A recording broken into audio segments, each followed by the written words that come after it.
Yeah.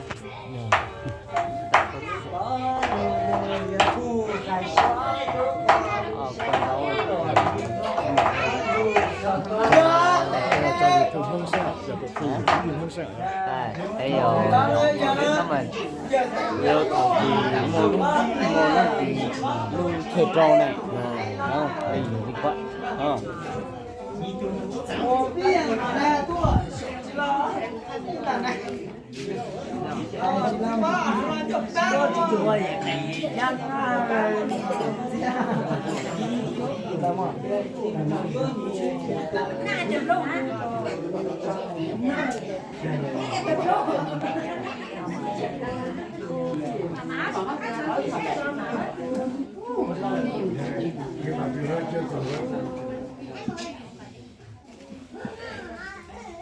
Ôi dạ sợ lo thấy rồi dạ nó buồn đỏ chuyện này ập đến chú mà ập hình siêu đâu mà này có thành cái gì của nó cũng lung à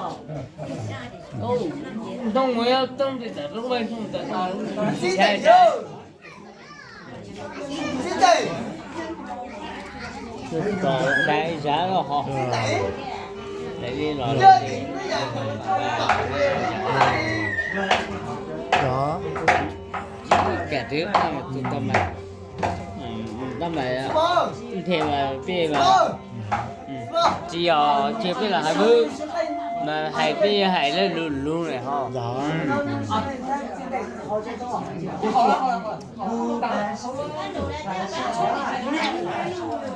chưa mấy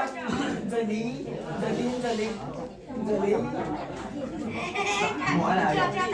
mua giờ cái gì chỉ tao lấy rồi tôi nhớ tụi lang tụi ở này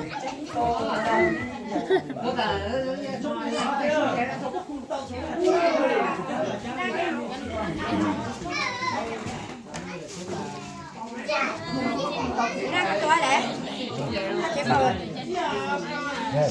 chế bò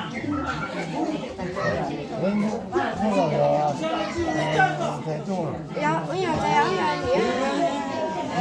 để liếc bây giờ ba mà bây giờ tụi thế giờ nhá bây giờ qua cái